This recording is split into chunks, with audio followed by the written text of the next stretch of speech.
All right, Casey, today, and actually for quite a while, I've been flying a red-tailed hawk for the first time in a while.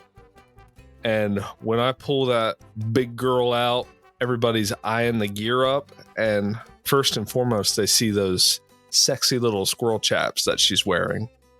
Where'd those come from? They came from mountainstateFalconrySupply.com. And you know the best part about it? I'm in North Carolina. I ordered from Heather on, let's say, Saturday. I think they were here like Monday or Tuesday. It was like incredible. Being able to get something quickly on the East Coast is important to me because I don't know about you. I am like super scatterbrained about my falconry supplies. And it's like I decide I need something, but really I needed it a week ago. So yeah, it's good just to have Heather here on the East Coast. So I highly encourage people to check her out at mountainstatefalconrysupply.com. All right, Casey. Yeah, what's up? Let's talk tight, okay? I love talking tight. Let's do it. You're using it. Harrison's using it. I'm using it. Everybody's using it. Everybody who's anyone's using it. When we want the best, we go for the tightest. And who's doing the tightest? Richard Moats at midnightfalconry.com. That's right. Aaron, we're supposed to be doing a podcast right now. What are you reading? Oh, sorry, dude. I'm just enamored by this book I'm checking out by Bob Glass. I can see the beautiful pictures from here. That's all I care about. I know you're a picture guy, but there's a lot of really good words in here too. I don't like the words. Well, I do, but it's A Journey with Red Tails by author Bob Glass. Are you familiar with him, Casey? Yeah, I grew up with Bob since I got into falconry. Before I was even in falconry, I met Bob. The guy has been flying everything for a tremendous amount of time, has a lot of experience, especially with red tails. And he decided, screw it, I'm going to write a book. And it's a really good book, excellent quality. He put his heart and soul into the thing. I got one right here behind me. It's excellent. Go check him out at ajourneywithredtails.com. So today, Casey, after my red tail jackhammered a squirrel out of the tree in front of 20 people, we also put the goshawk up. And this goshawk is just wowing everybody with its acrobatics, just spiraling around trees after squirrels, flying to and fro through the treetops with ease. And I think you know where this bird came from. I'm sure I would. The only place that a bird should come from. NorthMountainGoshawks.com for your next hunting partner. Visit him on Facebook and his website and fill out the questionnaire and tell him the Sporting Chance sent you. Winner of the most viewed episode of the year, Sean O'Neill, episode 22. Sean has a tremendous amount of experience with sighthounds, terriers, and pretty much any dog in between. His episode covered everything from acting in the Ninja Turtles movies to chasing down coyotes with his dogs. Sean has come on board and would like to offer the opportunity to our listeners to purchase dogs that he breeds himself. They'll chase anything from hares to bears. Go check him out at Clover Creek Canines on Facebook.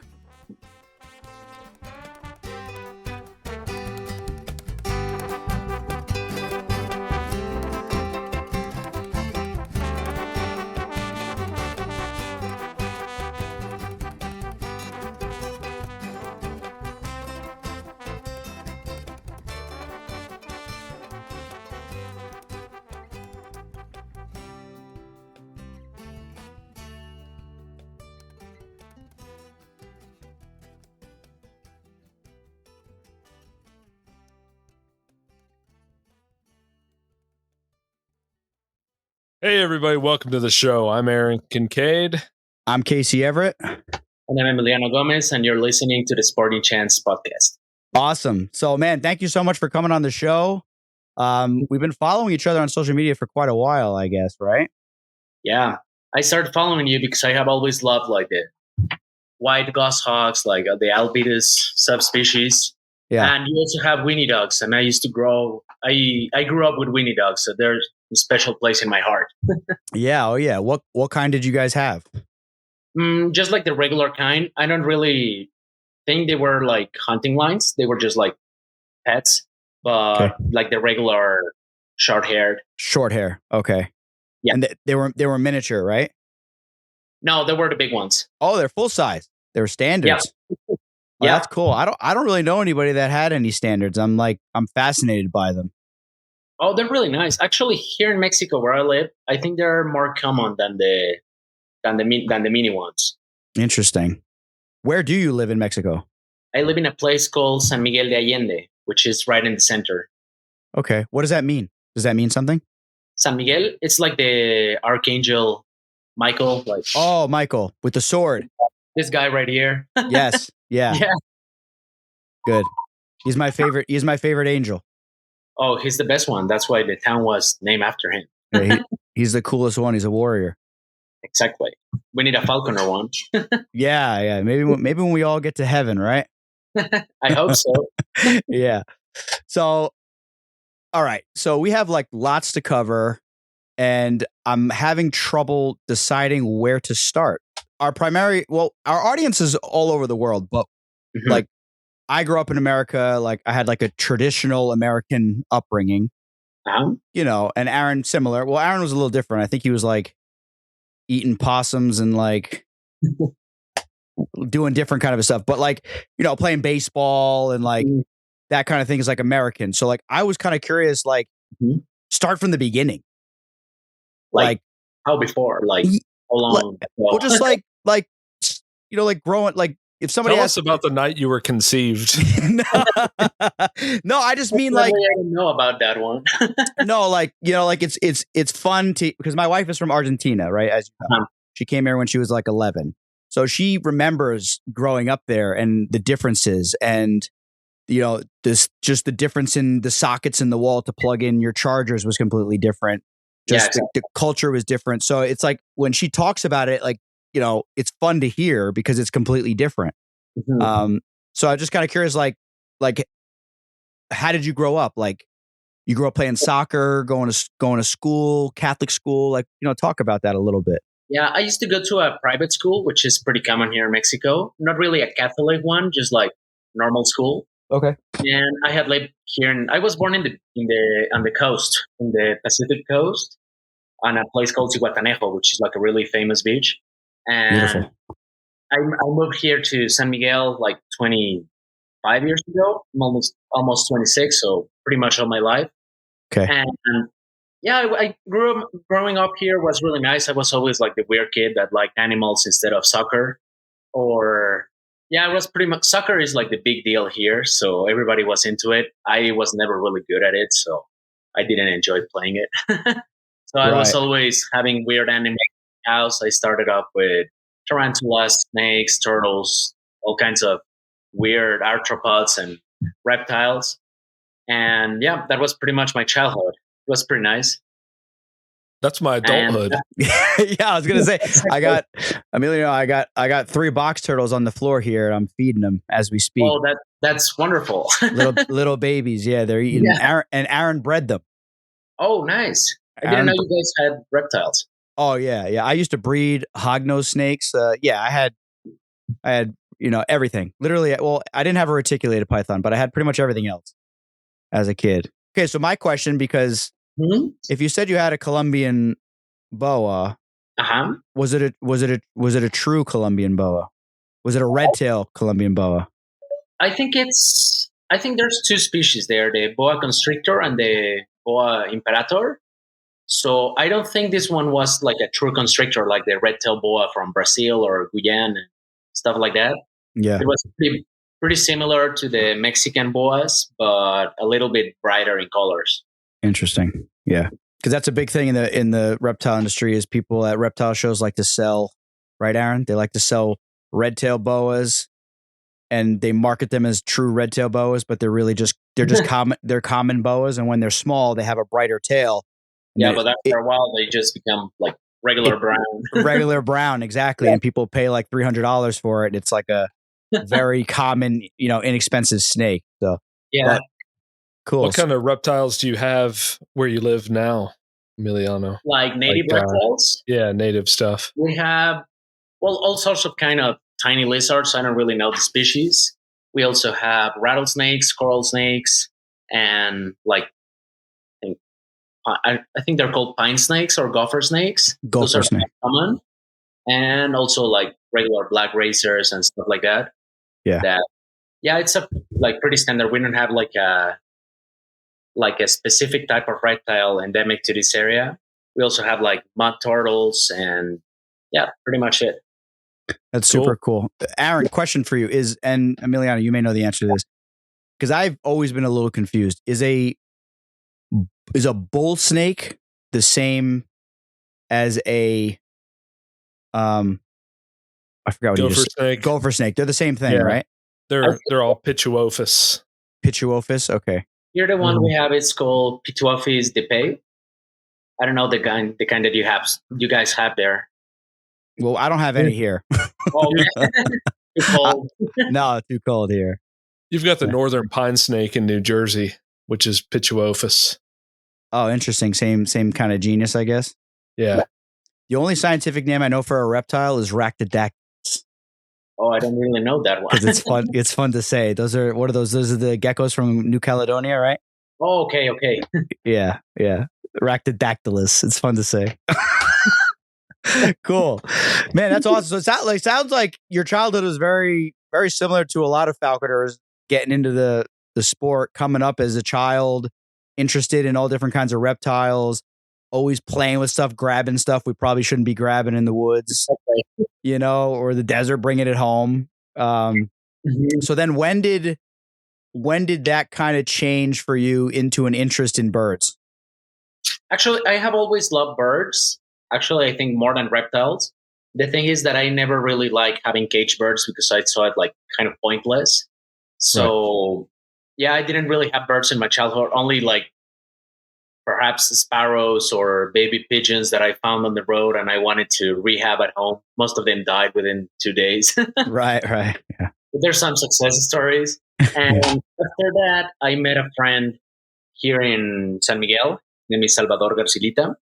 And he was flying an Aplomado Falcon and a Merlin. So I started being friends with him before even knowing that he had falcons.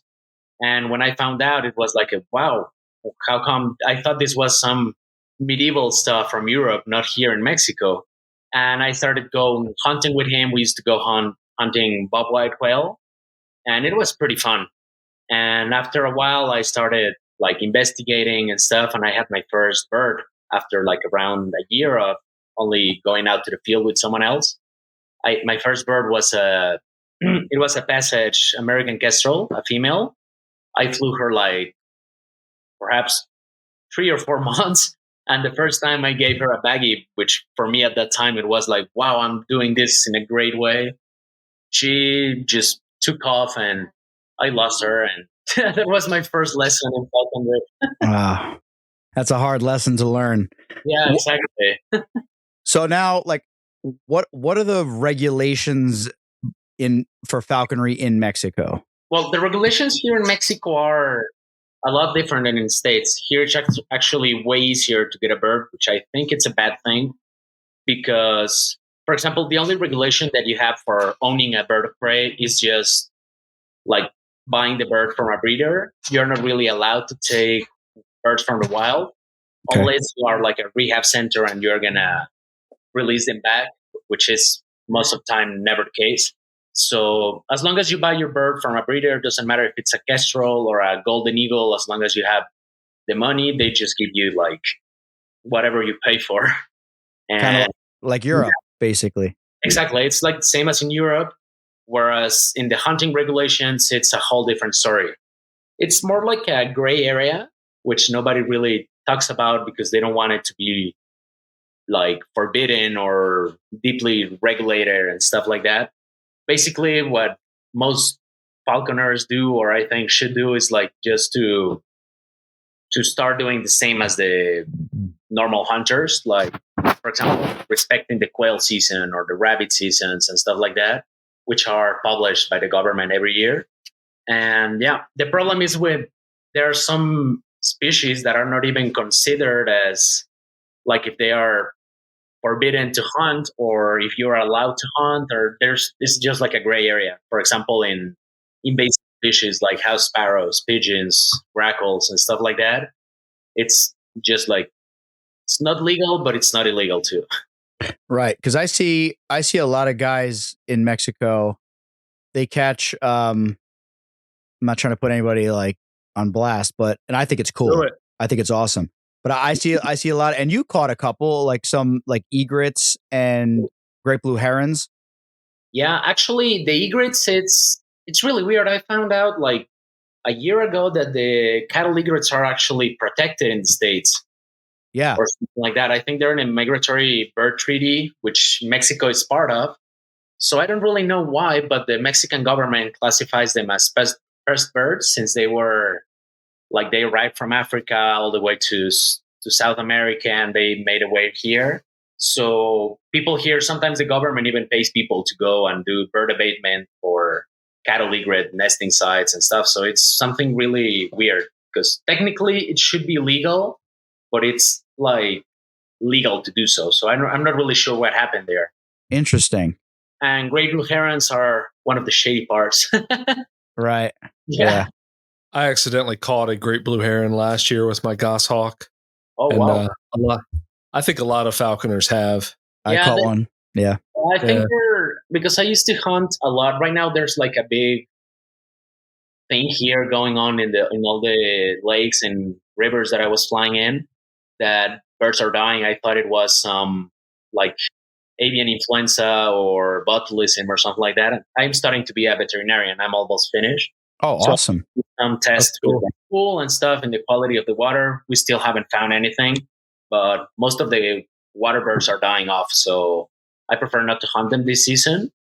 And yeah, I used to hunt a lot of great egrets, and I have only caught one great blue heron, but I don't think they were really hard to catch for the hawks. It's just like for them to have the mentality to just go and grab a giant pterodactyl looking thing in the water.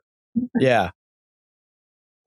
So I heard, because I only caught one, and it was with my red tail years and years ago. I was like a kid, and my red tail grabbed it right by the face, and it put a talon through the eye, and the thing had blood going everywhere, and it was flopping around, making all kinds of noises.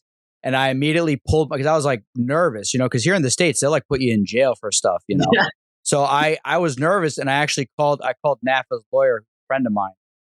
And then and I remember I had a flip phone, and he told me, don't tell anybody, your bird can feed off of it, but if it can't be released because it's mortally wounded, or I said it's got a talon in its eyeball. He goes, yeah, so just dispatch it.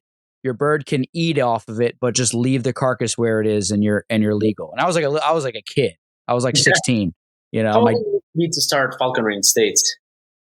It's a state by state thing. I believe it's as young as 13, Aaron. Yeah.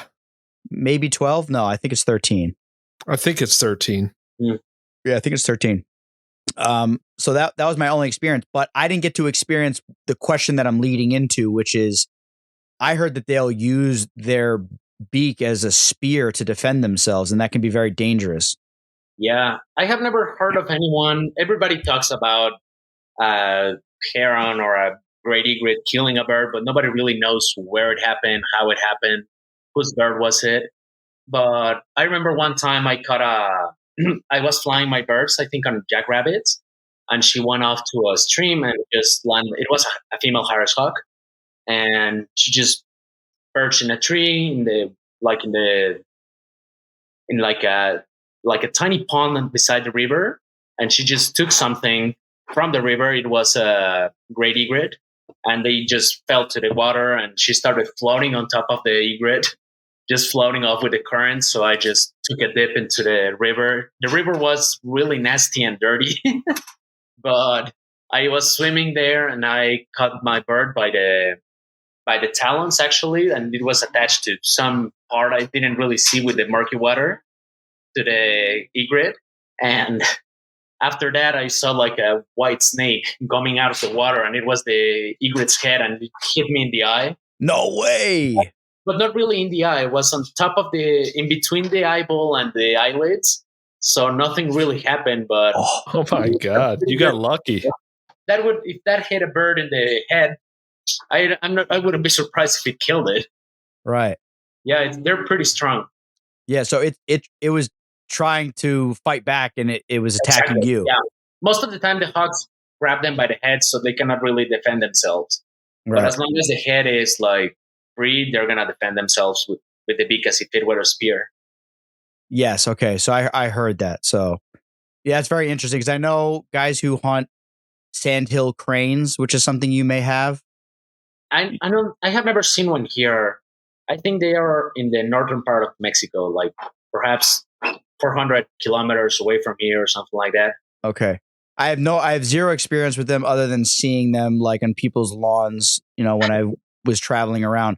But when they shoot them, because there's a season for them and apparently they taste delicious, when they send the dogs out to retrieve, they actually a lot of guys will put like goggles on the Oh, dog. wow. Yeah, to retrieve. You seen that, Aaron, before? Mm. Yeah, they put goggles on the dog to and sometimes a vest because Mhm. they're big and strong too. So if they're whipping that thing like a spear at your dog, I mean, you get your dog killed. Yeah, exactly. Or at least losing an eye or something that you don't want that to happen No, in a hunt. no, definitely not. Yeah, okay, cool. Yeah, because I was curious about that because I see that Mhm. from a lot of different guys down there, and I'm like, what? Like, how does that work? And also, your duck season is your duck season like backwards from us or something? Because sometimes it starts different or goes longer or like. I think it changes a little bit year to year. This year, I didn't even check it because I was not hunting ducks because they were just dying.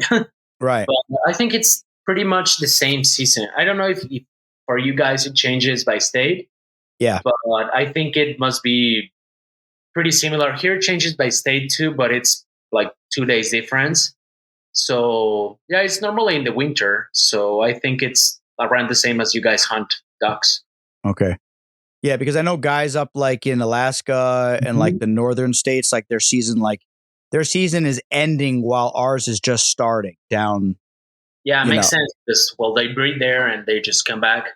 Right. And then they're coming down. So then it would make sense for you that yours would seem longer because it's probably starting at a slightly different time than us because they're migrating down to you. So Exactly, and yeah. it always leaves. For example, I don't remember the exact dates, but if ducks arrive a certain month, like for example, in September, it starts in October. So you let the ducks rest because they are really exhausted after the trip.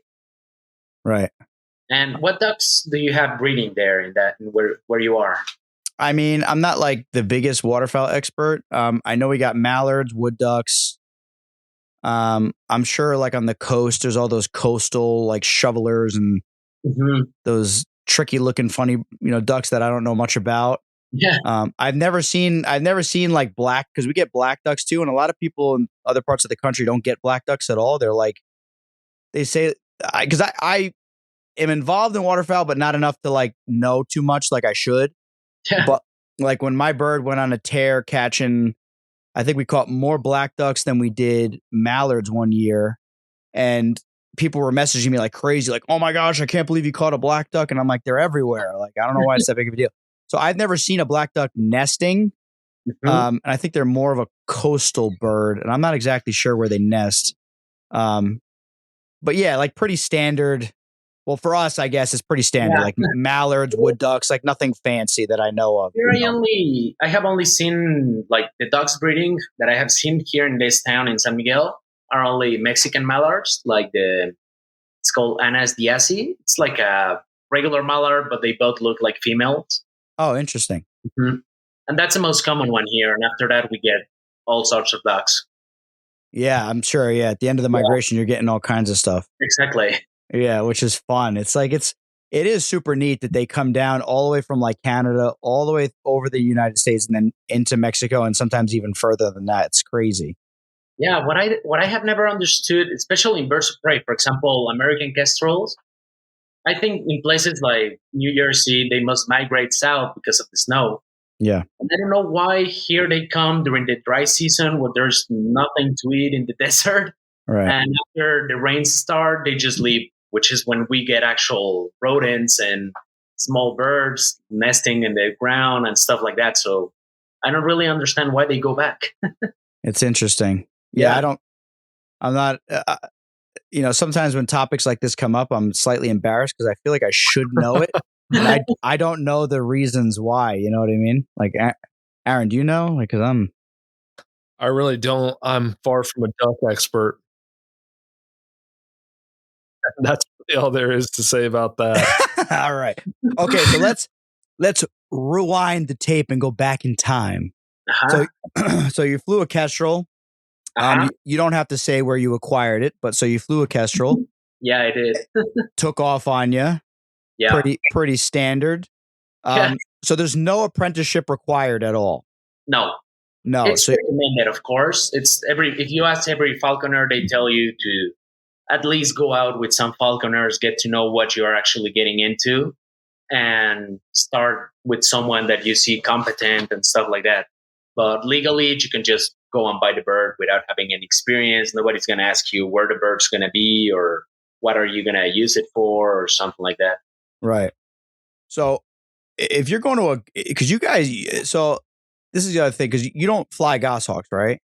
I don't. No, I only fly Harris Hawks. I was flying a Cooper's Hawk, but that's cool. An accident happened and I have a puppy and I took too much trust in my puppy and now I don't have a Cooper's Hawk. Oh, no. Yeah. What kind of a puppy? It's a Belgian Malinois. So everybody told me, well, you should have expected that, but yeah. You got to keep a tight leash on those dogs, literally. Exactly. Yeah. And metaphorically. I hate those dogs. Why? They're so good at what they're for. Exactly. Not to take care of falconry birds. No, they're there to kill and maim intruders. Exactly. Anytime I see a picture of a Malinois, I just want to like smash it with a baseball bat. What the heck? Why? You're talking about this guy's dog like that. There's just something about him I can't stand. It's just too high energy. Yeah, they're kind of hyperactive. This one is a year old, like around a year and a half, and she's only starting to calm down a bit. Not that much, to be honest, but I got no use for a dog that can run up the side of a building. Right? They can jump 50 feet in the air and grab somebody by the throat. Yeah. I love that, to be honest. I love to see dogs jumping high. It's like really weird. That's my worst nightmare. Yeah, That's why I have dachshunds, because they can't jump high. I was just gonna say we don't get to see much of that with our dachshunds. They can jump like maybe like a foot and a half off the ground. That's it. But I'm surprised that all the dachshunds that I've seen, they can actually get on top of the bed. I don't really understand the physics beside that, but their tiny legs seem to work pretty well. I think with dachshunds, I think if they want something, they're gonna make it happen one way or the other. Yeah, I think so. They're pretty stubborn, but they're great dogs. Yeah, they're excellent dogs. Good stuff. So you went from the Kestrel to you didn't go from a Kestrel to a Cooper's Hawk. I went from the Kestrel to a female Aplomado falcon. Okay. And that's the first bird, because with the Kestrel, no, actually I had another Kestrel after that. Also a passage, and I was flying her. I did things a little bit better. I caught my first prey in falconry, which was a lizard. Nice. In a parking lot. And after a while, since it was a passage, I said, well, the migration is going to start, so you just should go back home, and I released her. And after that, I didn't have a bird for a while, like for several months. And then a friend gifted me a female Aplomado falcon, which was the first bird that I had flying in, like already with a little bit experience, and I was hunting regularly, and it was like my first true falconry bird that I was actually enjoying. So was this a wild caught Aplomado, or was this captive bred? Yeah, this one was a passage. It was a passage female that a friend caught in a state called Veracruz. And that's cool. It was, it's good. It's one of the shady bits too, but yeah, but that bird was amazing. She was really calm. She was really into like desert birds, which is a little bit uncommon for some Aplomado falcons, because they are, most of the time, the first year, they just want to chase insects and stuff like that. So this one was hunting quail regularly, and also was quail meadowlarks, which I think they are illegal to hunt in states. Here in Mexico, it's like a gray area, and all sorts of kind of desert sparrows, house sparrows, blackbirds, and stuff like that too. Yeah, there's quite a group of falconers, and a lot of people listening are probably knowing where I'm going to go with this. That they're pushing to try to open that season For the meadowlarks? for meadowlarks, yeah, because I believe from the historic books, they're a historic quarry for many species, and they're obviously a natural quarry in the wild. So there's really no issue. Maybe habitat loss could be a problem, but there's really no issue with taking a few per season with a falconry bird, and it's right on par with a lot of the books and stuff like that. And I've never seen it. I've seen videos, but I've never seen it personally. But the flights I've heard are spectacular, and they'll ring up together, they'll hide, this the whole flight is extremely acrobatic and like But I think you're talking about like the ones that they call skylarks or like horned larks, or is it the meadowlark, like the big yellow kind of quail looking thing? Emiliano, I have no idea. Oh. I couldn't tell you the difference. I just heard that they are incredible sport and they're a historic quarry. So there's people that are exactly. I think there's a lot of songbirds that should be game birds at a minimum for falconry. Things like robins. I think there's more robins than there are easily more. Yeah. I mean, there's more robins than there are quail in North Carolina where I live, for sure. Exactly. Here we have lots of quail, and right now they almost disappear from every field that I used to go to. Most of the time by habitat loss, or we have a big problem with feral dogs here. So they just go and eat the nests, and I think they could even catch like adult quail. My dogs have caught them, so I don't think it's that hard for feral dogs to feed on them too. That's interesting. Do you have issues with feral cats down there? Actually, not that much, because we have so many feral dogs that they are eating. Exactly. Feral dogs eat the feral cats. Tell us about those feral dogs. That's interesting. Tell us about that. Yeah, well, in Mexico, I don't know if you guys have been here. We have lots of street dogs everywhere. Depends on the city and the place, but every city in Mexico is going to be full of street dogs. So after a while, they start becoming wild, and they just go off to the countryside and they start living on whatever they can find. Most of the time they eat trash, but they have also killed wildlife and also cattle and stuff like that. Sometimes even people. It happened here in this town too. And when did that happen? When did that happen? When was the last time you know of somebody? Yeah? Do you remember the circumstances?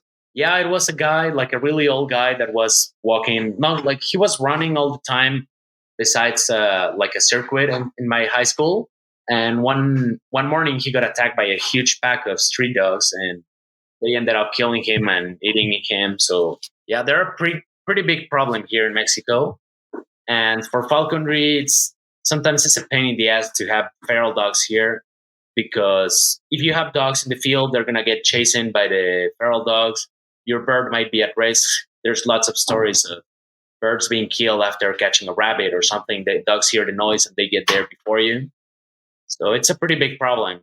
And do you have coyotes there?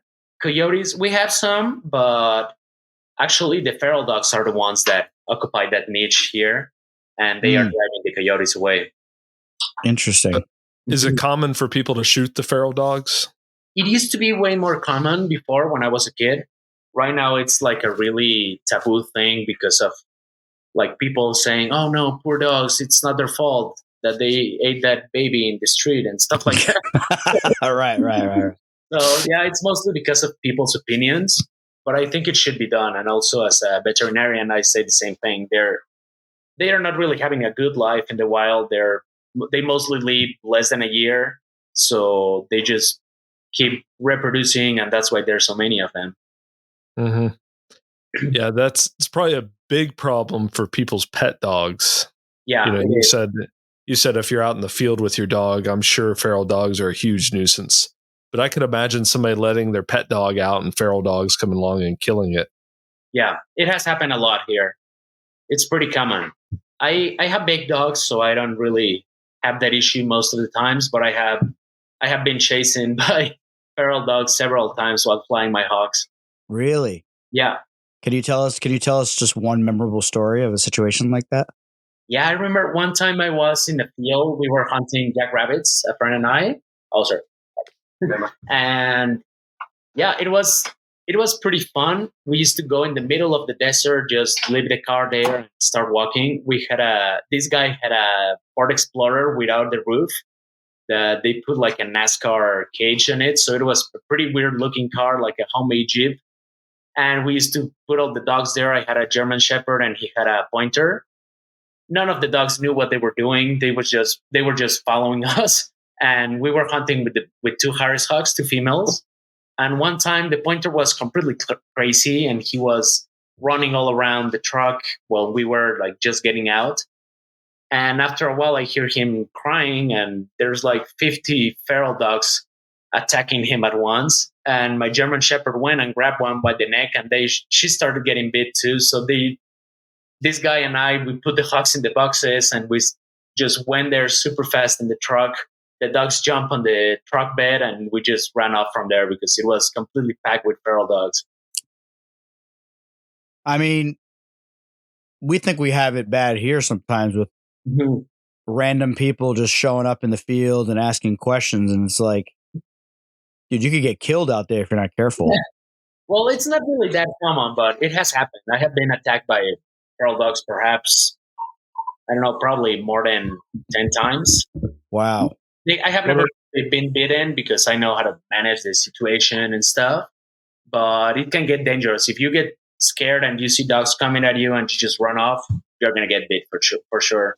Yeah. So what do? You stand your ground? Yeah, stand your ground, like throw like perhaps a rock, or most of the time when I am flying, I have a stick for like busting bushes and stuff to get the prey to flush. So like start swinging it, like trying to scare them off, that they see that you're not an easy threat. And of course, if you run to someone that has aggressive dogs or something, just like maintain a low profile, try not to do something that scares them and triggers them to attack. So, right. Do you have feral dogs there? Aaron, maybe, right? In North Carolina, there's something going on with feral dogs. Some states do, yes. Coastal North Carolina, there's some feral dogs, but they're not very common, and they're not, they're not a big issue. Uh-huh. Yeah, they are an issue in other states, like Tyler Sladen is mentioned a couple times out in New Mexico. He deals with it sometimes. A friend of the show, huge supporter of the show, Connor Bucalo, was like literally mauled. Oh shit! By like 5 like pit mixes, but I don't know if they were feral. I think they were like someone's like free roaming dogs, like free roaming, like unmanaged. They just kind of like lived around the lady's house, but they would like attack everybody. And it's actually a great story, but he won't come on the show. He's just a huge supporter of the show, but he won't come on the show. He's such a big supporter. It's crazy, dude. Yeah. The way that basically the story, well, I'm not going to tell the story because it might be incriminating, but it was a shit show. The neighbor came out with a gun. He fell down the stairs and smashed his head. Connor was like getting mauled. He grabbed the gun and, away they went, Yeah. It's every 5 minutes I have a t-shirt order rolling in from Connor. Yeah, he's just like a huge supporter of the show. He loves the show. He says, can't get enough, he says. The show's pretty nice. Yeah. So you guys are dealing with feral dogs, and up here, they're not much of a threat bodily wise to us, but they're a threat to our game numbers and our ecosystem as feral cats up here. Yeah. It's a huge problem in every state, pretty much. Yeah, I think pretty much everywhere in the world. Here, I have seen some feral cats. There are lots of them, but the feral dog population is like keeping them in check. And we have way more dogs than cats here. Right. But the problem is that like most of the game species that are interesting for us here are being killed by both dogs and cats. So that's not good. So but here's my question now, because here in America, I would love nothing more than to put a bullet in a feral cat, every single one that I see. Yeah. But the problem here is that they will literally throw you in jail for like animal abuse. It's like a felony, all this stuff if you shoot a feral cat. Is it the same in Mexico as shooting the dogs, or is it just taboo, like you mentioned? No, it's completely illegal. Like, oh, dude, if someone sees you kill a dog, perhaps you could get like a special permit if you speak to the mayor himself or something, and you had problems with your livestock and stuff. But most of the time, especially right now that everybody has a phone and somebody takes a video of you shooting feral dogs, I'm pretty sure you would end up in jail or at least with a huge fine. Also, really? Yeah. Now, a question that I must ask on the subject of shooting things and the law getting involved. Uh-huh. Is it so like you hear things in movies and stuff like that? Is it a common thing down there to, if you get pulled over for speeding, to bribe the officer? Is that a real thing, or is that a made up thing? No, it's pretty common, unfortunately. Of course. Oh man, that's crazy. Yeah, I have done it only once because a friend was going to get thrown in jail and he was just like peeing on the street. Right, yeah. Yeah, it's pretty common, especially with foreigners, especially Americans. A policeman sees them do something wrong and for sure he's going to ask for money. Right. They ask for it, or is it like implied? It's like implied. It's like, well, you could go to jail or you could give me $100 and we'll both be happy and stuff like that. Right. Dude, sometimes I wish it was that easy here, man. That'd be nice. That'd be cheaper. By a long shot, dude. I was going 135 on the parkway. Dude, they were getting ready to throw me in jail, take my license away. It was ridiculous. And I was like thinking to myself, like, if I could just give this guy $500, like I'll just get out of this thing. It was a nightmare. Emiliano, do that in the States, or can you? Depends. No, if you try to give them money, they'll throw you in jail. They'll for sure. kill you. They'll execute you. Yeah, right on the side of the road, wherever you are. Well, yeah, they'll just kneel on you for like 9 minutes or something. On the subject of like movies and perceptions of Americans, are like cartels and stuff like that an issue where you live? Well, it depends on the area. You could have like literal war zones or really peaceful areas where nothing is ever going to happen to you. Here, where I live, it's like around the middle. There's some really dangerous places where I would never go into the field just to park my car there and start walking with my hog and my dogs. And there are some places where I go to and camp almost every weekend, and I know there's nothing going to happen. So it depends where you are, but it's a sad reality here in Mexico that we have lots of like insecurity issues all around the country. It's not really dangerous as like, don't come here, you're going to get killed in the street and stuff like that. It's dangerous if you live here and you have a business and sometimes they want to like charge you some money for operating a restaurant or a hotel and stuff like that. And in several cities all around the country, especially cities without much tourism and stuff like that, it's very hard to go out at night, especially on the roads, connecting the cities. And yeah, it's a pretty sad reality, but yeah, things happen all the time. So the touristy cities, the government protects them more? Yeah, the government and also the cartels, because the cartels' biggest like the biggest business is to export drugs from states, like from Mexico to the States, and then get guns from the States to Mexico. So they need to keep Americans coming here to Mexico. So if they start doing things in really touristic cities, then the tourism is going to stop. So they're not going to have much business to start on. So yeah, it depends. The government also takes care. Here where I live, it's a really touristic town. So nothing really happens if you're in the touristic areas. The thing is that when you go out of those areas, then things can get a little bit messier. Okay. I have a follow-up question about this.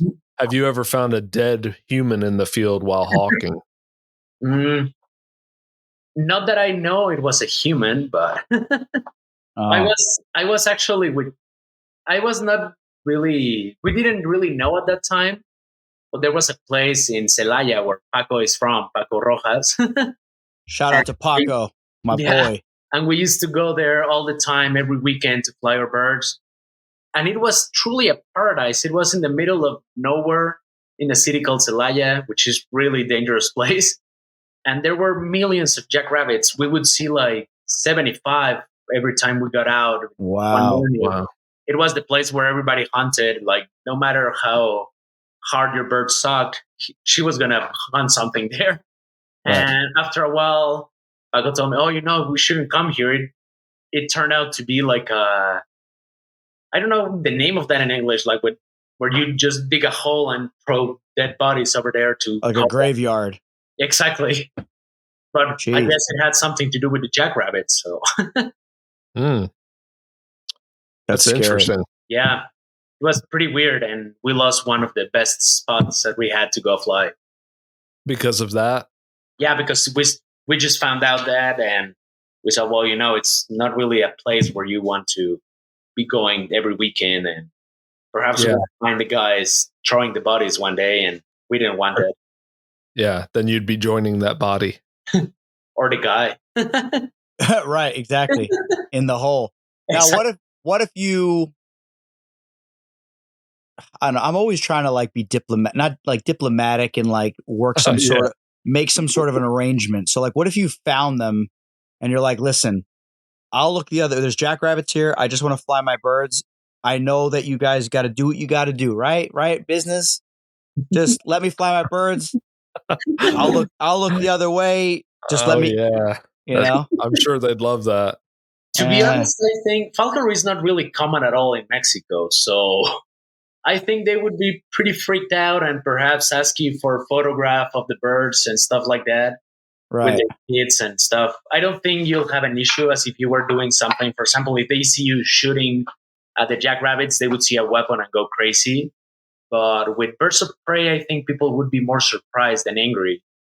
Most people here know that falconry exists, so perhaps that should have been a good reason to talk to them. Right. Yeah. Could work. So all right. So now you mentioned in less touristy areas, traveling on the road, it can get dangerous. What do you mean by getting dangerous? Like putting out spike strips and then like jumping you or blocking the road? Exactly that. Yeah. Like trying to rob your car or your money when you are there and stuff like that. Jeez. And what if you fight back? What if you kill them? Well, they have like a paramilitary ahead of them, so sometimes they have like 50 caliber Barrett rifles and stuff like that, so it's not easy to fight those guys back, especially if you're in a small sedan on the road. Good point. Are you able to carry a weapon in Mexico, or is it extremely difficult? It's extremely difficult. You need to have, in order to have a weapon here, you need to, when you're 18, you need to do like a military service, which doesn't really work for anything other than that. I didn't have it, and I wanted to buy a shotgun for hunting, so I tried to get it. It was a mess. So first you need to get the military certificate. After that, you need to do some files and forms and stuff like that in Mexico City. And after that, you can only buy guns from the government. And you can only have the gun for hunting, for sport, or for home protection. You cannot really carry a weapon. There are some permits, but it's extremely difficult, and it's like some corruption in there. Like you need to be friends with someone and they help you out because the process exists. They just don't give it to anyone. Right. Where you are, can you carry out guns? Say that one more time. Can you carry guns where you are? Where I currently live, yes. Yeah, I live in southern New York. Believe it or not, my county is a concealed carry county. Yeah. So in my state, when a baby's born, they hand them a gun. yeah. Aaron State's a lot more open. Yeah. Yeah, and I guess that's one of the differences is that like our Constitution, like I guess like protects our right to do that, and like the government can't, like you were saying, like give you a hard time about it. Like they have to, like you either can't get it because of a legal reason, you did some sort of a crime, or they basically have to give it to you. Yeah. So some people like have a problem with it, but then there's like Second Amendment, which is our Second Amendment is the right to bear arms. Mhm. There's Second Amendment absolutists, which think like even if you're a crazy person, you should be able to have a gun. It's your right. Like, so it's That's like, what Casey is. He's one of those people. hell yeah, brother. No, I just think I don't know. I think any grown man who's normal, you should have a gun in your house to protect your family. Yeah, exactly. And it's not something it's after all, a gun is a tool. So Yeah, it's better to have one when you need one than not to have it. correct. Yeah.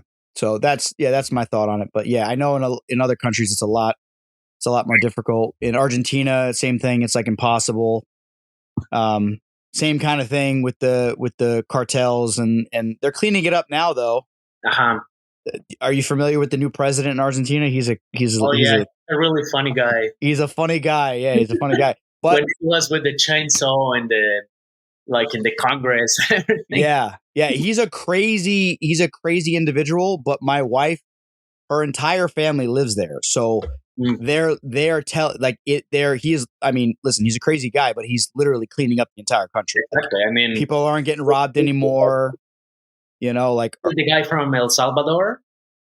I don't remember his name is Javier, right? I think that's all I know. I don't remember the name. His last name is Bukele. Nayib Bukele. It's like an Indian name. Okay. That guy just got rid of all the gang members in El Salvador, which was like really big portion of the population, and now it's one of the safest countries in Central America, if not the safest. Yeah, and then the funniest part is same thing with it's like the same kind of person that would complain about shooting a feral cat or a feral dog that's destroying the ecosystem. They're now saying that the living conditions in the prison for all these crazy murderers and criminals is too harsh. Because that's what you heard that, right? That's what they're saying. I did. Yeah, that it's too harsh now. So now he needs to make it more nice in jail for the people that are causing all the crime in El Salvador. Exactly. And they're the people that literally destroy the country. So right, exactly. So yeah, I mean, everybody has opinions. It's just some things are just make mathematical sense, like shoot every feral cat you see. That just makes mathematical sense. Exactly. Kill every feral dog you see. Yeah. I'd have a little bit of a harder time shooting a feral dog, though. It depends. If it's attacking you, I think it would be easier.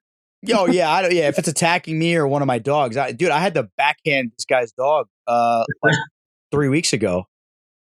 It was I was hunting. I caught a rabbit. The bird was eating, and my dogs are just milling around. And this guy had a yellow or a chocolate. No, it was a yellow lab off leash, and I didn't see it. I was like kneeling by my bird, and I heard Franny, my little black and tan, like squealing and like freaking out in pain. So I spun around, and there's like this yellow lab with a collar on, and the guy's all the way down the trail, like yelling, like, "Oh, Missy, Missy," and the dog's not listening, and it was putting her teeth on Franny.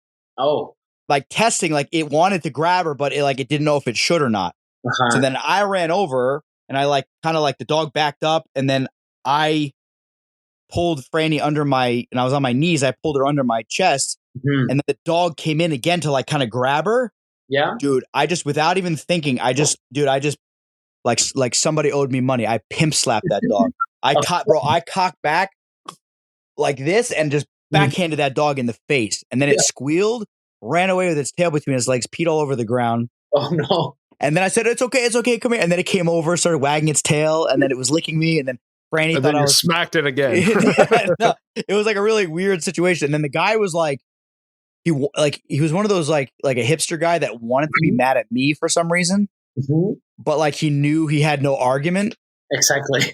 Because I'm like, my dogs are little, they're under control. Your dog is big and obviously not under control. So, and you could tell he was like, making a face, like not happy. And then I just told him, have a nice day or whatever. And I was in a good mood because I just caught a rabbit. If I didn't catch a rabbit, I would have, I would have told him to piss off. Enough with the rabbit. Yeah. Dude, I don't know about you, but when I catch game, I'm in a lot better mood. Oh, me too. I love when that happens. Like my whole day, my whole evening, everything is just better when my birds catch something. Yeah.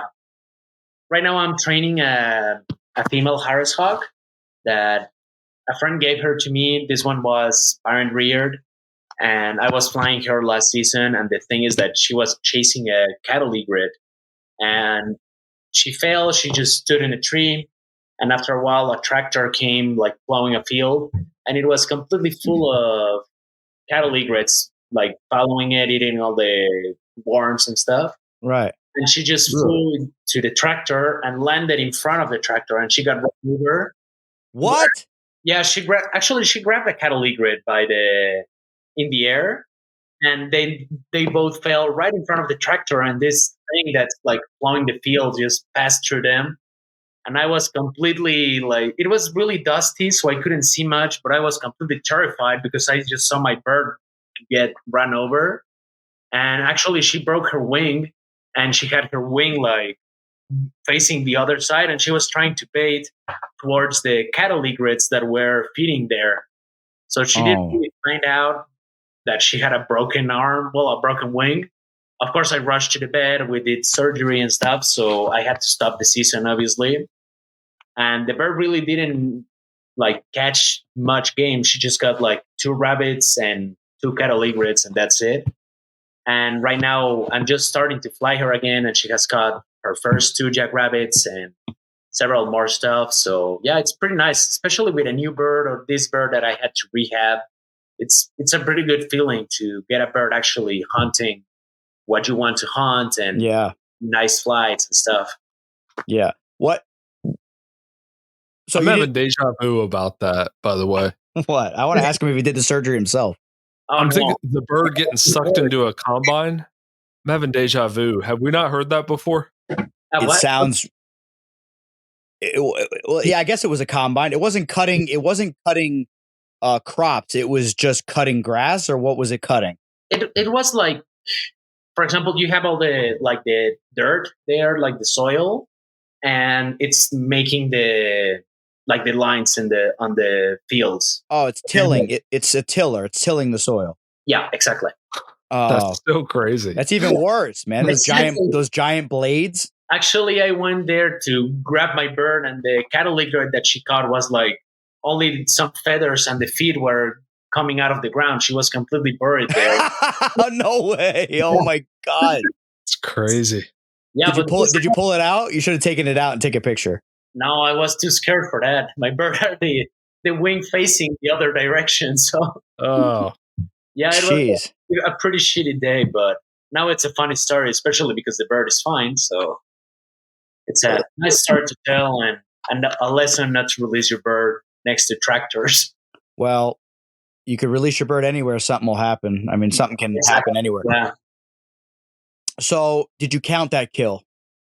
Not really, because I don't own the tractor. That's why I didn't count it. I think the tractor's kill. I think you should count it because she grabbed it first. She grabbed it first. It definitely counts, Aaron. What do you think? And you didn't lay your hands on it. My rule is if I touch it with anything on my body, it doesn't count anymore. What do you mean with anything? Well, I could make a bad joke. No, like if I'm like if I grab it with my hand, or I kick it, or I grab it, like if I touch it, it doesn't count. You can't. Yeah. No, but if the dogs touch it, it counts. Okay, that's good. Yeah, like if my dogs are grabbing a rabbit, it wiggles past them, and then the bird nails it. Like I think it counts. You don't think so, Aaron? It counts for the dogs. No, because they didn't finish it. The bird finished it. How are you not going to talk about what? Putting your weenus in a hole or something? We're trying to clean it up. We just, we're trying to mature as a show here. We're trying not to be the Beavis and Butthead of the falconry community podcast. Yeah, exactly. Yeah. So can you talk us through the surgery, because you're almost on your way to becoming a vet? How much longer do you have? I heard it's a real pain in the neck to become a vet. Oh, it is. I just studied for 5 years. I had my final semester last week, and right now I only need to do some not really sure how to call it. It's not social service. It's like practice work, but you don't really get paid. Doctors, I don't know about vets, but doctors, we would call it rotations. It's something similar. It doesn't have the same name. It's called professional practices or something like that. Say it in Spanish. prácticas profesionales.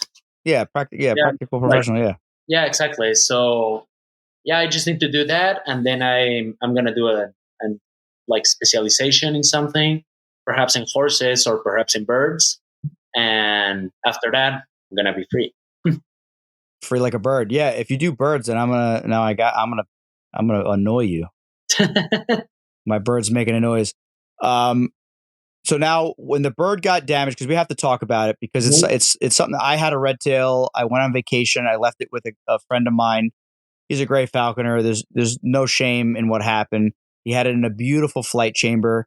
I think that was the issue, is the flight chamber was too large, because the bird was a 1,500 gram red tail and was able to build up momentum. And I think it tried to catch a squirrel on the edge of the flight chamber, and it broke its wing.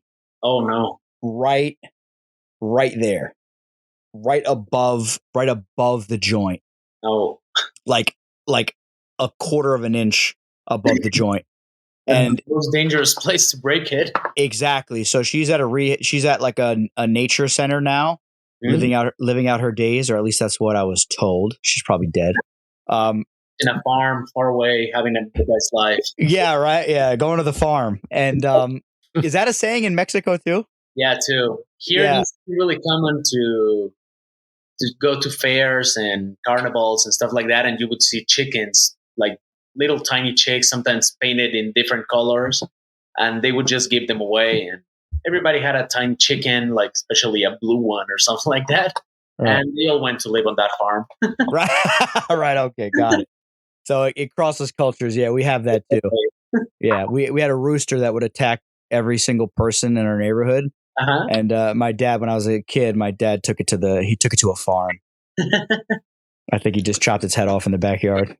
He took it on the bus to the farm. Dude, he took it on the bus and just threw it out of like I-95 on the highway. Just kept driving.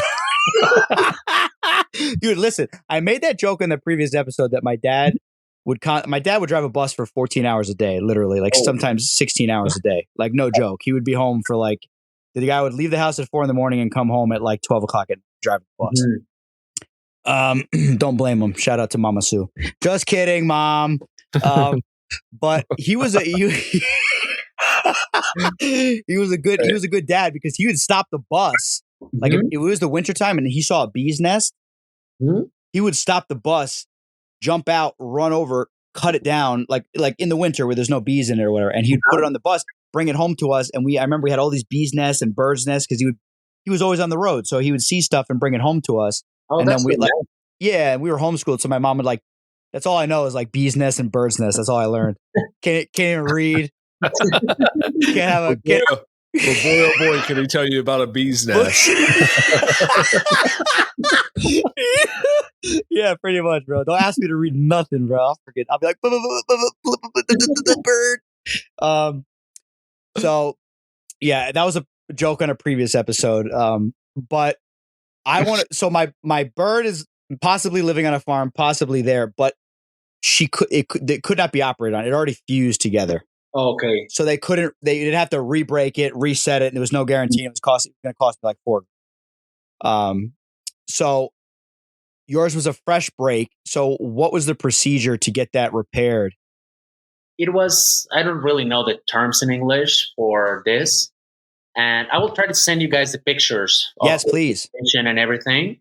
But it's basically putting like an internal cast. For example, if it was this bone, you would put like a wire going to inside the bone, and then some like nails attached to the bone with a cast that holds it together. Of course, we had to pluck off all the feathers from it was in the humerus, so we had to pluck all the tertiaries out and do the surgery, and then just wait for like 3 months, and then she was flying again. Of course, she was in good shape and flying really badly, but she was flying after all. And it took me like probably 6 months to get her back in shape and back to hunting again. And yeah, it's pretty good. And it turned out to be a really great bird. So I'm happy with it. Yeah. And there's a cool story there. Yeah. Especially because in that time, I was not feeling well, because my bird was like with a bone sticking out of her body. So I didn't do the surgery myself, but I was there with my friend and he taught me how to do it. So it was pretty nice. It was like lots of lessons were learned that day. Yeah. Yeah. Everything That's happens. wild. Everything happens for a reason. St. Exactly. Michael. I'm talking about. So was there a physical therapy that you had to do with the bird, or you just let it heal? No, just let it heal. Of course, with the cast that they put on her. And after we removed the cast, it was like just try to get the bird in shape again, but going really slowly. She wouldn't let me like fly her off. She would just fall to the ground because she didn't have any strength on her. I think it was her right wing. And she couldn't really get aloft because she only had strength in the other wing. So it was like vertical flights, when like you put the glove up and just call the bird from the floor. Doing that several times a week, taking her out to a big open field just to fly around and follow me, not really doing something like hunting or like flying to the lure or something that she would actually fly fast. Right. It was just like to take her out for a walk or something, like if it was a dog. Right. Just to get her moving, get the blood flowing. Yeah. Yeah. Yeah. I heard they heal really quick too. Like once the bones, because that's what happened is the thing broke. The guy he didn't notice it for a while because she would just sit there. And then by the time he noticed that there was something up with the wing, it already fused together. Like in like a couple of weeks, he said, because I called a specialist and he was saying like birds of prey, like they're tough and the bones will just fuse back together like in weeks. Yeah, it's really fast, and that's why it's difficult because this one was a fresh break, so we didn't have that problem as I said. But if you don't find out, or for example, rehab birds that you just find on the side of the road, you don't really know how much time they have been injured, and after a while, it's going to be as you read told that you have to break the bone again and fuse it back together, which complicates things a lot. Yeah. Fascinating stuff, man. So you want to specialize in horses and possibly birds. Yeah. What's the big money maker down there in Mexico for a vet? It depends what you do. Of course, like pets like dogs and cats is one of the biggest ones. But also if you specialize in like livestock or pretty much anything other than wild animals, to be honest. Right. Yeah. Everybody loves wild animals in vet school. So we all try to get in touch with that world, even though we know that it's really hard to live off of it. Yeah. I would prefer to work with horses, or right now I'm working with birds, like doing abatement and sometimes falconry shows and stuff like that. So perhaps make the business grow a little bit more. And I would love to do something like getting profit from doing what I like. Right. I think we all would. Yeah. Yeah. I mean, that's a dream, right? Fly your birds, treat your birds, get paid. Exactly. That's the way to go. And I would like to do like a breeding center for birds of prey. Oh, that'd be, yeah. What are the steps? Hmm? What are the steps involved with breeding? That I have a couple directions. I also have a business model for you that I wanted to run past you that I think could really help you out. Mm-hmm. So I think Aaron's laughing, but he doesn't even know what I'm going to say. This ought to be good. It's going to be great. No, I'm telling you, it's going to be great. If I was a vet in Mexico, right, and I had my best jackrabbit field littered in dead bodies or potential dead bodies, Yeah. I would specialize in taking care of very expensive horses, zebras, and possibly hippos. Okay. Well, because all the cartel bosses, they love zebras, they love hippos, and they love very expensive horses. Yeah, right. It's a stupid joke. But you go there, you treat as animals, you barely charge them, and you just say, hey, listen, man, tell your guys that this field over here, dump the bodies over in this field. There's no jackrabbits in this field. Dump the bodies there. Let me hawk this field. I'll give you a good discount on taking care of your hippos. Perfect deal. The thing is that what happens when you lose the hippo? Imagine if you arrive and it's almost dying and it dies, not really on your hands because it's too big, but in front of you, you're going to have a hard time. Yeah, I'm not saying there's going to be no risk, but I'm telling you it's worth a shot. There's good profit. Good profit. Good hawking field. Yeah, so I see you guys down there, not you necessarily, but maybe one day you'll fly a goshawk.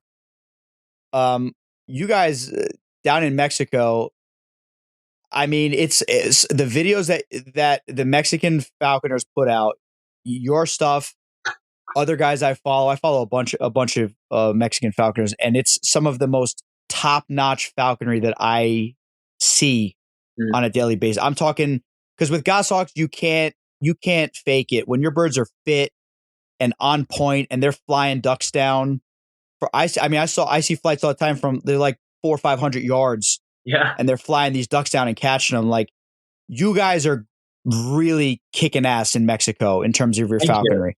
You really are. Yeah. And you're testament to that. So, but I always wonder when I see these videos and pictures of like Russian, because you guys have like Russian goshawks, there's albitus, you guys have almost everything down there.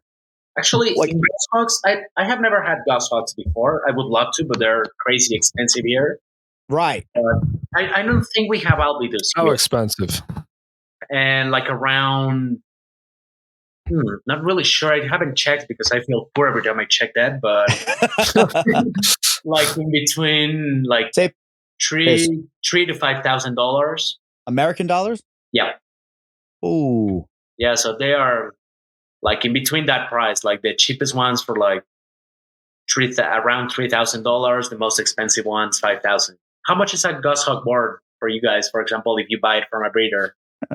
Depends who you know, and you know. Yeah. Well, if you buy it from sponsor of the show, you know. Yeah, our boy Seth Roy, North Mountain Goshawks. He makes phenomenal birds. The parent reared ones are more expensive. You can buy babies to imprint yourself for fairly cheap. Fairly cheap? How much? I mean, comparatively, well, you could get a chick for $1,500. A tiercel, maybe. Okay. Yeah, but I don't know why like the females are way more expensive than the males here. I think everybody wants the big bird. Exactly. Yeah. And listen, there's some credence to that because the females are a little bit easier to work with. They can kill a wide range of. Well, the tiercels could probably kill a wider range of quarry. Yeah, but it's easier for a female that's bigger to kill, for example, a rabbit than for a male. Correct, but a male can also kill quail, cottontails, pheasants. Yeah, like every little bird that you could think of that you'd like to catch, a tiercel can catch that, as well as rabbits and stuff like that. But the downside is they're a little bit more tricky to deal with. But no, I know that you don't fly goshawks, but I see guys like that you're buddies with flying goshawks. And I just always wonder, like, how did they end up down there? Like, what was, I don't know if you know the answer to the question. If you don't know the answer to the question, it's no big deal. But I'm just curious, like, how they got into the country and, like, who was like the first breeders and how that started. And I'm not really sure who were the first breeders or who brought them, but most of them come from Spain. Ah, okay, that makes sense. That makes perfect sense. Not way back then. It's like something in the 60s or 80s. People started importing birds from Spain and England because we didn't have we have goshawks here in Mexico, but it's a really weird thing to see. I have only seen like 3 in my life. Really? Yeah. Well, in this region, because I'm really far south from their natural range, right? But which most of the Mexican falconers are too. It's really weird to see someone flying an Ayas or a Passage goshawk. I have never seen one here. Right. Most of the goshawks, if not all, that are being flown in Mexico are parent reared or imprinted by the same falconers that are flying them. Right. But yeah, they come from Spain or England. I'm not really sure if some have been imported from the States or Canada. I think there are several laws that make it really difficult. Yeah. To import birds. But yeah, that I know, there's no one here in Mexico breeding like pure American goshawks. There are several that were from the illegal trade that they got like taken by the government and given to someone that has a breeding facility and stuff. But that I know of, there's no one breeding pure American goshawks here in Mexico. Okay, that makes sense. Mm-hmm. But I've seen white birds down there, like Siberians and stuff. No, I think before, like perhaps in the early 2000s. Right now, I think we don't have any left. It happened the same with Saker falcons. We used to have breeding pairs of sakers here in Mexico, and right now they're just like two of them, and they don't even breed anymore. When you're saying breeding pairs, like at a breeding facility, not wild, obviously. No, of course not. Yeah, in a Right. breeding facility. Yeah. Okay. I feel like, right, Aaron, we always harp on this on the show about importing and exporting birds and how it's such a pain in the neck. I feel like it's probably easier to get some sort of goshawk or hawk eagle from Spain imported into Mexico than it is to get it imported into the United States. Yeah, Because perhaps. they make it very, very difficult in the States to import stuff. It's a nightmare. Here it's really difficult too, especially birds, since all the outbreaks of avian influenza that have been.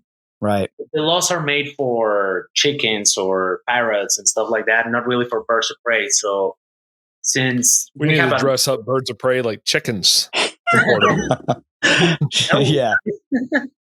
No, but the thing is that, for example, to import parrots to Mexico is really hard too, because we have lots of like native parrot populations. So they are scared that if you bring new birds, they're going to bring disease and stuff like that. And with birds of prey, it's a little bit of the same, but they just take the laws that already exist for other species and put them in the same place. Interesting. Okay, so it's not, I guess it's ignorant of me to think that it would be much easier, but I guess it can be done. And that's just my cynical view on it, because I think it would definitely would be easier than to import them to the States, but it's still pretty difficult and pretty expensive too. You end up paying more for the importation that you actually paid for the birds.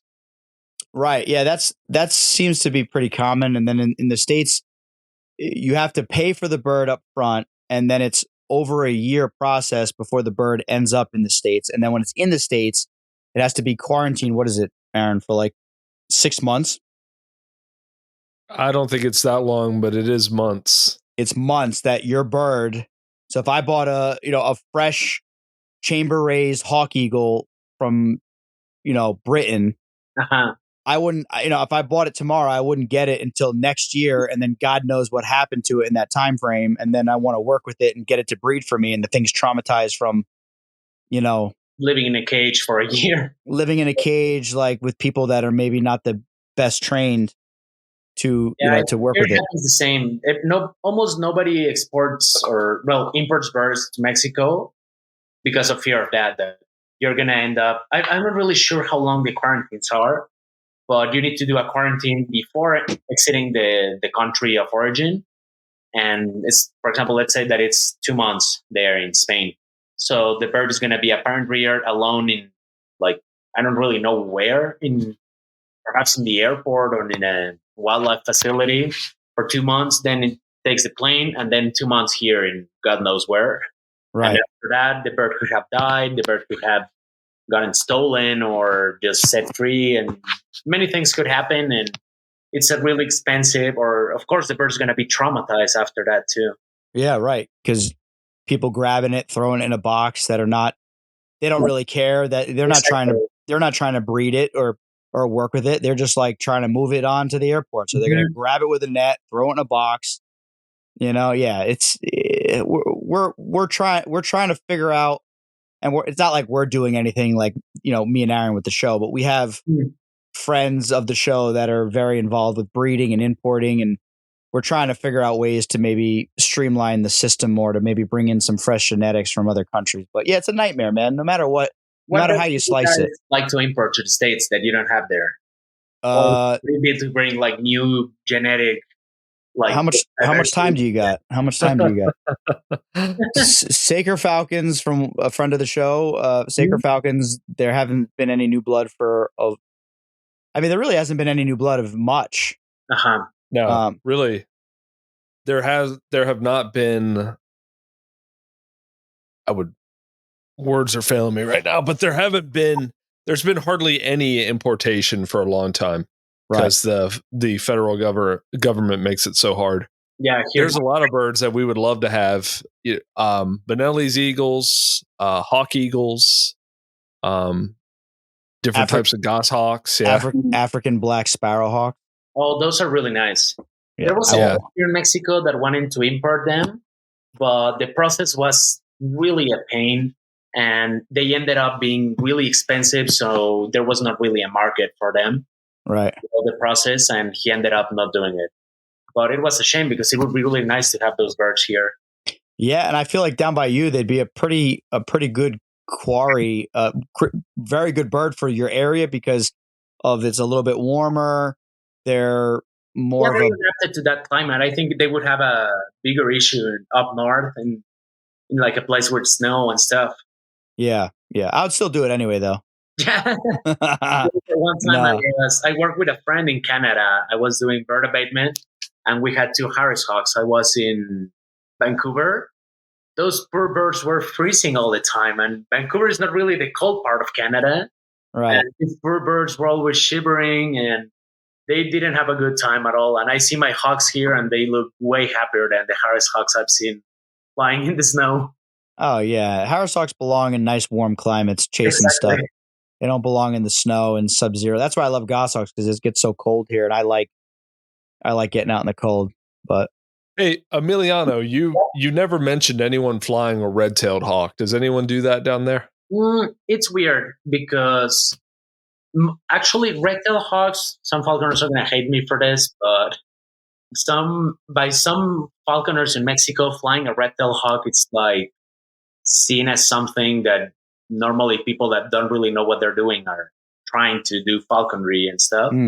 I have never had red-tailed hawks. I have a friend that used to fly one, and he was really good catching jackrabbits with it from a high pitch, as if it was a peregrine. And that's cool. But no, it's weird. Most of the red-tails that I've seen are from people that are not really falconers. They just buy the bird illegally and stuff. And we don't have any breeding facilities for red-tailed hawks that I know of. So it's not a species to fly. They're native there, I'm sure, right? Yeah, I see them all the time. They fly around in the city or in the field, like in the agricultural fields. You see them all the time, but just people don't fly them. I'll tell you what, man, they are impressive falconry birds if done right. Yeah, I'm sure. I mean, I've seen lots of videos, and I saw this bird, but I think a Harris hawk is way easier to train than a red tail. So, and we have Harris hawks available in most parts of the country. So I think that might be the reason why we don't fly red tails here. It makes sense. I was talking to a falconer from Arizona, and he was telling me that most apprentices there start with a Harris hawk, and most people never even fly a red tail, according to him, out there, because I mean, Harris hawks are perfectly suited to the area, and they're there. Right? Yeah, makes all the sense in the world. Hawks too, because they are really adaptable to everywhere that they live. Yeah, I mean, there's an argument to be made that the red tail is like one of the most versatile, just hardy, tough. Can't kill them. They hit like a truck. Yeah, they just dive bomb into bushes like if it was like a brick falling from the sky. Yeah, it's like I haven't flown one in a while, but I just remember like some of the flights, like you don't know how the bird didn't break its legs, like smashing. They just hit so hard. Aaron's flying one, right, Aaron? Have you ever had a red-tailed hawk injure themselves when they just dive bombed the ground? I had one hit the side of a tree after a squirrel, and like I looked at it, like I was like, it looked like a little dazed, but nothing came of it. I kept my eye on it for a couple of days, but no, I never had one get injured in that way. I know a guy who had one come down after a rabbit hit a rock and die. Oh, I have heard that with Harris hawks here when they are hunting jackrabbits, that they just slam into a cactus or a tree trunk or something, and they just die on the spot. Yeah, so we'll add that to the list. Don't fly your birds where any rocks, tree trunks, or cactus are. Cactus, yeah. It's unethical to fly around trees and rocks and cactus, because your bird can kill itself on there. Makes you wonder how many wild birds get killed on something like that you never see. That they hit a tree and they fall to the ground and die, and a raccoon grabs it and carries it away. Yeah, it's just our birds. And we talk about it all the time. As soon as your bird leaves your fist into the air, anything can happen at that point. Definitely. So, Emiliano, you mentioned earlier access to golden eagles. How common are golden eagles in falconry down there? Oh, really uncommon. I think I know like 3 golden eagles in Mexico, and that's about it. I think there's only one person, I think actually really near to where I live, like an hour away, that breeds golden eagles. But he only has a pair that I know of, like 2 eagles breeding, and that's it. So it's really expensive. And he's successful. Hmm? Is he successful breeding them? Yeah. Oh, But I wow. don't really know where those eagles come from, if they are like the Mexican subspecies, which I think it's the same than in the States, or if they come from Spain or something. But yeah, it's not really common to fly golden eagles here. I think it's too expensive, and I am sure that there's more regulations since it's the national bird of Mexico. It's a really protected species, so it might be more difficult to get the permit to breed them. It's illegal to breed them here. Golden eagles? Yeah. Oh wow! Do you guys have you guys ever seen bald eagles in falconry, or is it like forbidden? No? Forbidden. I talked to a guy in Canada that has used a bald eagle, but I've seen when I was in Canada, I saw bald eagles flying after the flocks of Canada geese, and they were really impressive flights and lasted several minutes. And oh yeah, it's something interesting to try if it wasn't that illegal. I mean, if you got a bald eagle or a golden eagle, I mean, there's literally nothing. There's nothing's off limits. Exactly. Nothing's off limits. I saw 7 of them today. Wow. Yeah, golden 7 of them eagles today. or bald eagles? No, bald eagles. Bald eagles. Yeah, they're all over. I have a couple customers that live right by the reservoir, and if you just walk around the side of the house and stand there, there's like literally there was 4 in one tree. 3 of the 4 were on one branch together, and it was 2 juveniles and an adult. And then 2 trees over was 2 or 3 more. That's amazing. Just sitting there hanging out. Just today, literally just today, this afternoon. Yeah, they're incredible birds. But yeah, no, in America nobody flies them. It's probably illegal to use them for falconry. Mm-hmm. I think if you did get a chance to fly one, I think the ghost of George Washington would just come out and just be like, "Let it go!" and then just like shoot you with a musket and stab you with a bayonet or something.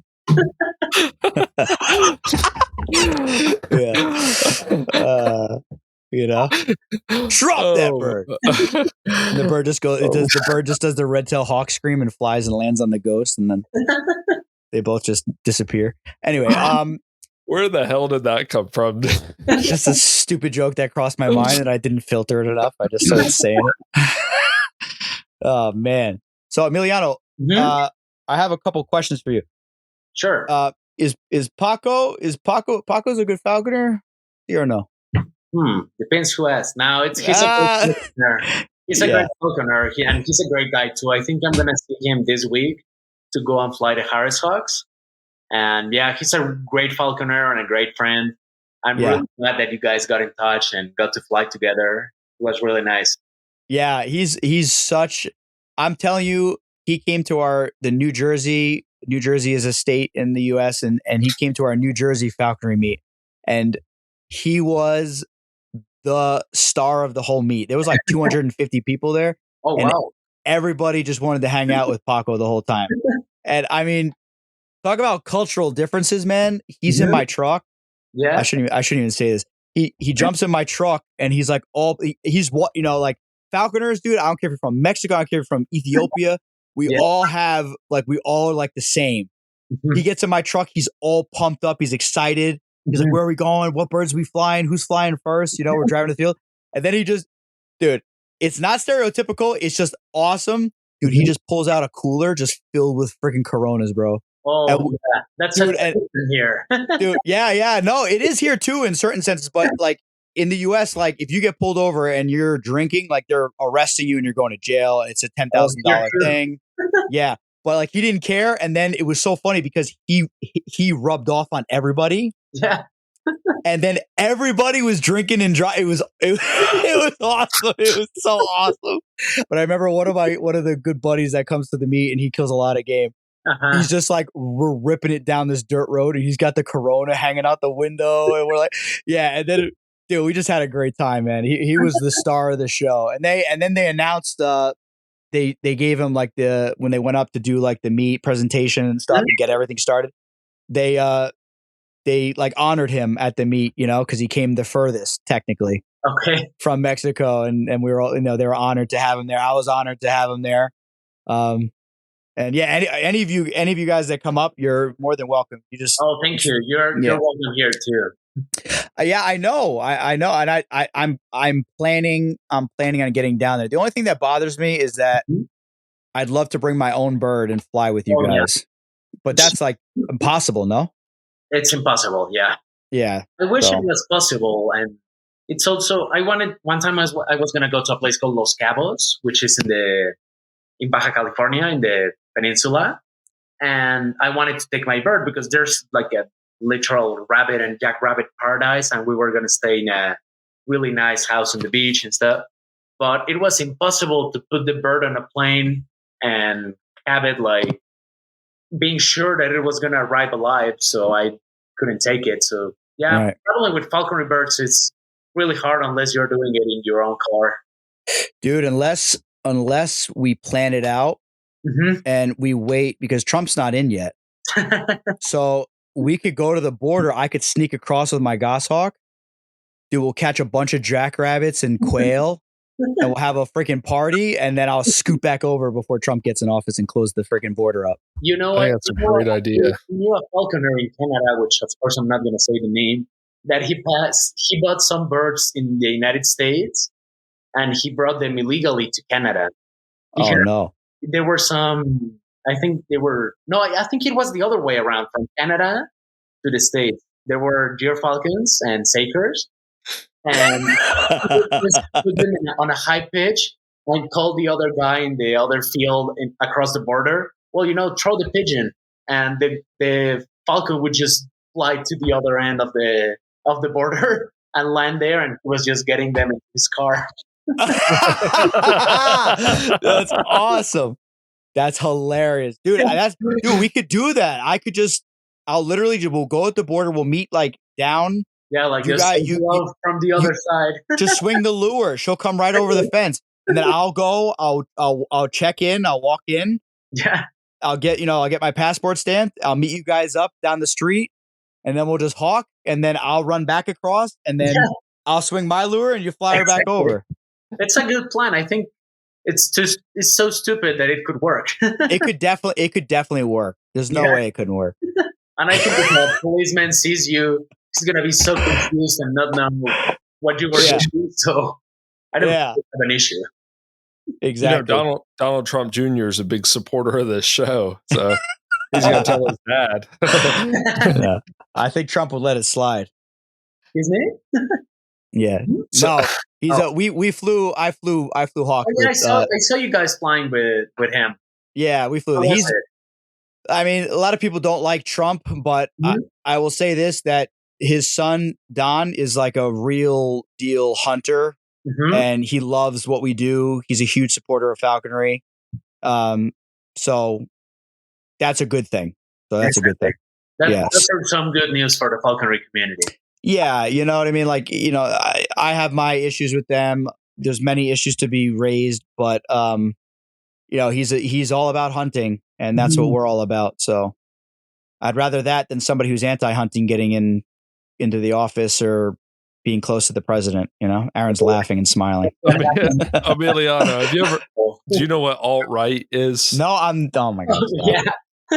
Yeah, that's what Casey is. He's alt-right. All right is sitting in the other room looking right now.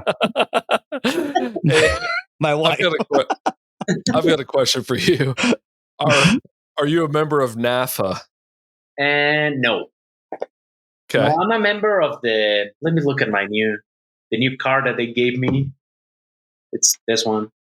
Oh, that's good. From the- It looks like a security badge. yeah, it looks like it. It's from the falconry club from the Valley of Mexico, which is near Mexico City. And a bunch of friends, Okay. actually Paco too, we became like members of the club. I'm not really sure what benefits we'll have or if something will happen, but at least we're invited to every meet and stuff like that. Cool. So now I have a question that I'm dying to know. Mm-hmm. I don't know if you know the answer to it, but if you had to guess, how many actual falconers that are hunting are in Mexico? That are hunting. no clue, to be honest. Right. Yeah. It's I don't. Yeah, because like anybody can get a bird and they could be hunting, but Exactly. And there's some falconers. I mean, you can get to know some of them by social media, right. but there are some that are like old people in the middle of nowhere and just flying their passage bird that they caught like 20 years ago. Right. And yeah, I don't really have a number. I think something between 1,000, perhaps. Not really Oh sure. wow, that's pretty good. That's a lot. Seems like a lot. That seems like a that I thought you were gonna say like 2 to 500. I thought you were gonna say. To be honest, I'm not really sure. Perhaps I went really up, but no. Yeah. Fascinating, man. That's so awesome. What else could we cover? Yeah. So what's next for you, Emiliano? What are your goals with falconry going forward? Falconry, I would love to have a goshawk, to be honest. Right now, recently, I started like trying my best to start catching ravens. Like well, we don't really have crows where I live. It's two species, like the common raven and another one called Chihuahua raven, which is similar to the American crow. And I was catching lots of them with my Harris hawk. We had to do like car hawking or in streams where the water is below and you're walking on the top side, because they were really too fast for the Harris hawks. But I would love to try to hunt, like do some crow hawking with goshawks or also with falcons, with perhaps a hybrid or a Saker falcon. That would be amazing. I'm not really sure if a prairie falcon would work for that. Probably. They hit hard. Yeah. I used to have a peregrine falcon, and I tried to put her on hunting crows, well, ravens, and I would catch them with my Harris hawk, like car hawking, and I would take them and give it to them to the peregrine as baggies. She never actually caught one. She just started hitting them and never actually got hold of one. She was just bothering them to deter them from the field, and she was just trying to catch pigeons and ducks and stuff like that. Right. Yeah, I guess if they don't know that they're something to be eaten. Yeah, and sometimes they fight really hard. So for a hawk, it's not really much of an issue, but for a falcon to have something that's scratching your face and biting you and stuff, it's something that they don't really want to catch on a regular basis. Yeah, they're civilized falcons. Exactly. I like the psycho look of hawks. Yeah, me too. It's right up my alley. Are you, speaking of goshawks and Mexican falconers, do you know Norberto Piero? Peiro? Yeah. I don't know him personally, but we have been following each other on social media, and I have talked to him. He's a really nice guy. Yeah. And right now he's flying a goshawk and catching lots of quail, which is really nice to see. Yeah, I asked that only because I think he's involved in the veterinary medicine community as well. Yeah, he's also a veterinarian. Oh, okay. Yeah, cool. Yeah, I knew. Yeah, I didn't know if he was a vet or if he just like worked there, but he's always posting like cool stuff of surgeries and all that, all that kind of stuff. So yeah, he's a vet too, but he's really far away. He's like in the northern part of Mexico, like perhaps like 15 hours away from here. Oh wow. Okay. Yeah, yeah. I just I don't know geography in Mexico, so I just think like everybody lives like. Like everybody's like right next door to each other. You're all buddies, just like hanging out after work, having beers. Yeah. I mean, we are, but not really that close. But we are having beers after work, after all. Right. Of course. No, that's awesome, man. You got in Mexico the falconry, and if anybody listening, just start. If you see some Mexican falconers on social media, just start following them. And follow Emiliano too, and they are top notch falconers down there. One other question. Go ahead, Aaron. And I got one more. I was just gonna say, I like the attitude that they have in Mexico about game. There's a big variety of things they can hunt there. Yeah, and I think America is really kind of isolated in our outlook on what game species are. Right. Even like in Europe, like everything's. We like to joke and think that Europe is super strict about everything, but the reality is they have a lot more freedom and flexibility than we do in a lot of ways. Especially in falconry, they have lots of really nice laws in Europe. That, Yeah. for example, it depends. I think it's like a gray area if it's good or bad, that you don't really need a license, like here in Mexico. The bad thing is that sometimes people that don't have a clue get the bird and the bird ends up dying. It happens even with licenses, though. Yeah. Yeah. Yeah. Yeah, I think that happens everywhere. Yeah. Even in America, we talk about our apprenticeship program. It doesn't stop idiots from getting into falconry. Exactly. Yeah. I mean, look at me and Casey. I know. And then we started a podcast. Go figure. The podcast was a necessity for the community. It's a really It had to happen. Had to happen. We had to have a different feel to the podcast format, and everything that the other podcast guys are doing is excellent and the community needs it. But they also need a little comic relief and a little fun conversation with great guests. Right? Right, Aaron? Right.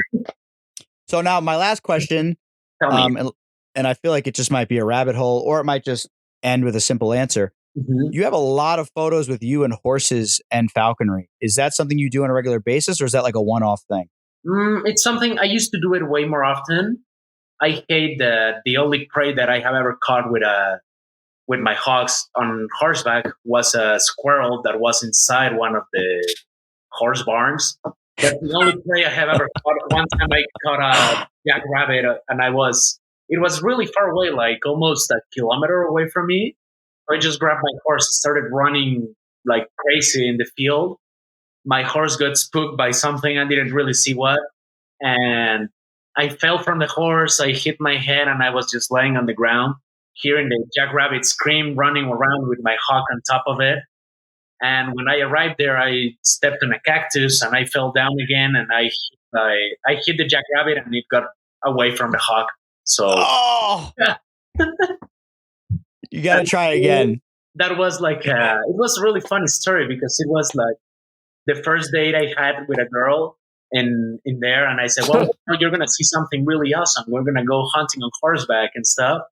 And she got really pissed at me and said, why didn't you tell me that rabbits scream when the bird grabs them? It was a little mess, but I wish I could. Those horses belong to my grandparents, but I haven't really had the time to go and do horseback falconry again. I would love to start doing it more. And yeah, I have tried to hunt a lot. I remember one time I invited a friend from Mexico City and I was telling him, well, I have never hunted on horseback and I have tried it a lot and stuff. The first day he comes, his hawk had never seen a horse and he got a dog or something. I don't remember. And the first day he was like, what? Of course, right? But it's just bad luck. But it's really fun to... I think it's not the most practical thing because after your bird catches something, you would need to get off the horse and quickly grab it and stuff.